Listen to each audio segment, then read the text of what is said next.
Morning. యేసుక్రీస్తు నామములో మీ అందరికీ నా వందనాలు తెలియజేస్తా ఉంటున్నాను.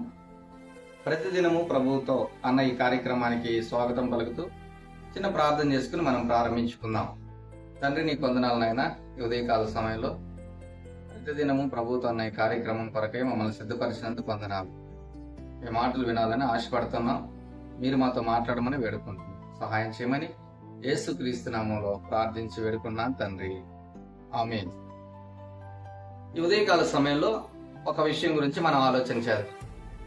మనం ఉంటున్న ప్రదేశం నుంచి, మనం ఉంటున్న గ్రామం నుంచి లేదా పట్టణం నుంచి ఉన్నపాటున మీరు ఖాళీ చేసి మీ స్నేహితులందరినీ, మీ బంధువులందరినీ, మీ కుటుంబస్తులందరినీ వదిలేసి మీరు వేరే ఊరికి వెళ్ళిపోవాలి, ఇక్కడ ఉండడానికి వీలు లేదు అని ఎవరన్నా అంటే మనకి ఎలా ఉంటది?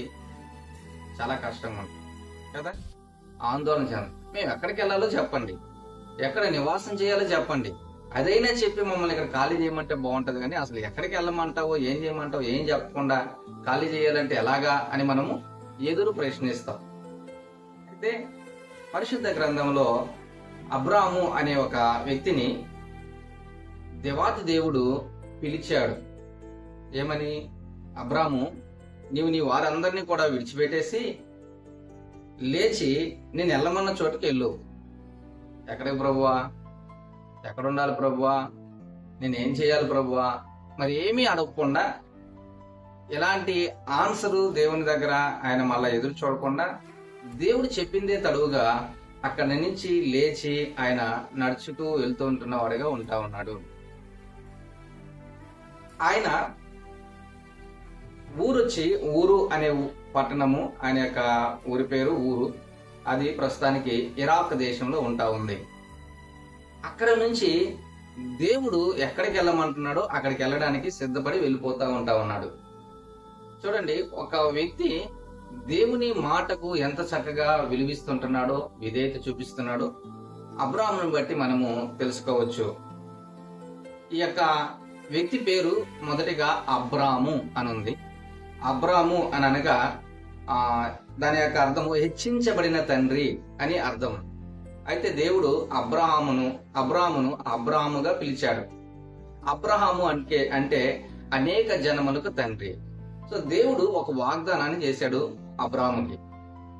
అబ్రాహాము, నేను నిన్ను అనేక జనములకు తండ్రిగా చేస్తాను, నీకు ఒక దేశమును స్వాస్థ్యముగా నేను ఇవ్వబోతా ఉంటా ఉన్నాను, కాబట్టి నువ్వు లేచి రా అని చెప్పిన వెంటనే అబ్రహాము దేవుని యొక్క వాగ్దానాన్ని నమ్మాడు. ఆయన యందు విశ్వాసం ఉంచాడు.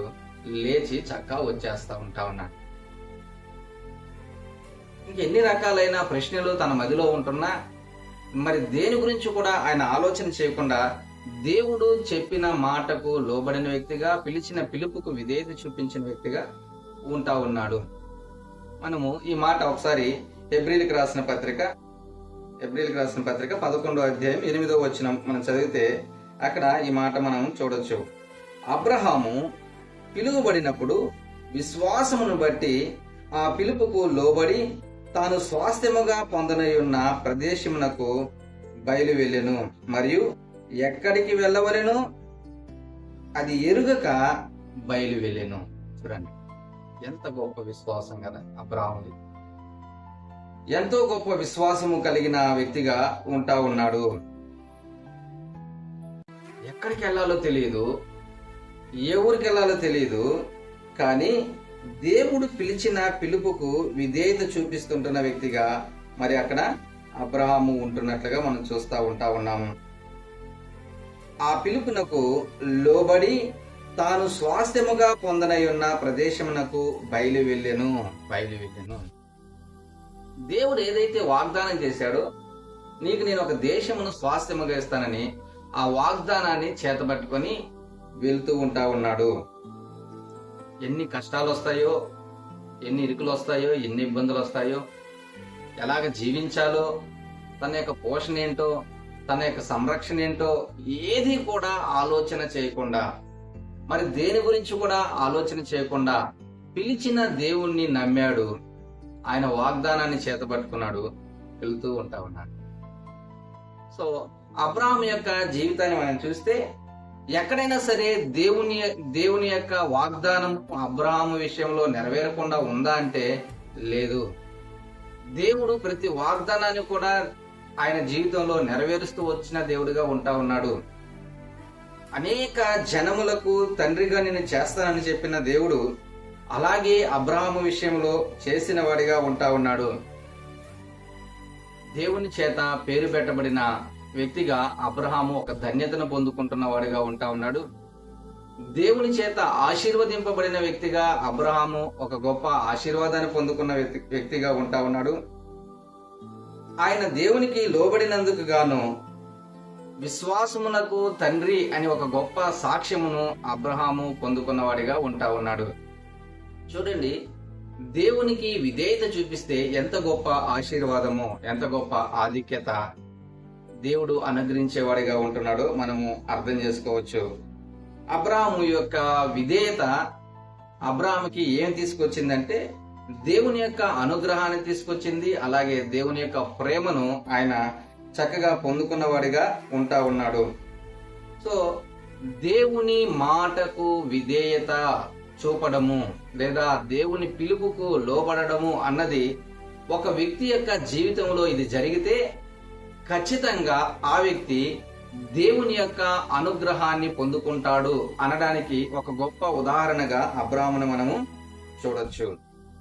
ప్రస్తుత దినాల్లో ఎవరికి ఏం చెప్పినా కూడా తిరుగుబాటు చేసేవారిగా ఉంటా ఉన్నారు, వ్యతిరేకించేవారిగా ఉంటా ఉన్నారు.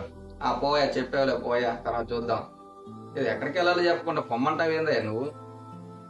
ఒకవేళ మంచి చెప్పినా కూడా ఏ ఒక్కరు కూడా వినేవారిగా లేరు, అందరూ తిరుగుబాటు చేసేవారిగా ఉంటున్నారు, చెప్పిన దానికి విరుద్ధంగా చేసేవారిగా ఉంటున్నారు. వారికి నచ్చినది, వారికి అనుకూలమైనది ఎక్కడైతే కంఫర్టబుల్ గా ఉంటుందో అవి మాత్రమే చేసేవారిగా ఉంటా ఉన్నారు. అయితే ఈ యొక్క ఉదయకాల సమయంలో మనం నేర్చుకోవాల్సిన అంశము అబ్రహాము యొక్క జీవితం ద్వారా దేవుని మీద విశ్వాసం ఉంచి ఆయన వాగ్దానాన్ని చేతపట్టుకొని ఆయన మాటకు విధేయత చూపించి విశ్వాసముతో ఆయనను మనం వెంబడిస్తే దేవుడు మన యొక్క జీవితాలలో ఎన్నో గొప్ప కార్యాలు చేయడానికి సిద్ధంగా ఉంటున్న దేవుడు. అబ్రహాము విషయంలో దేవుడు గొప్ప గొప్ప కార్యాలు చేసిన వాడిగా ఉంటా ఉన్నాడు. చాలా వృద్ధాప్యమైన సమయంలో ఎంతో ఆశ్చర్యకరంగా వాగ్దాన పుత్రుని అబ్రహాముకు దేవుడు అనుగ్రహించాడు. ఇదిగో అబ్రహాము, ఇసుక రేణువులాగా ఆకాశ నక్షత్రాలలాగా నీ యొక్క సంతానాన్ని నేను వృద్ధి చేస్తానని చెప్పినట్లుగా దేవుడు అబ్రహాము యొక్క సంతానాన్ని అంతగా వృద్ధి చేశాడు.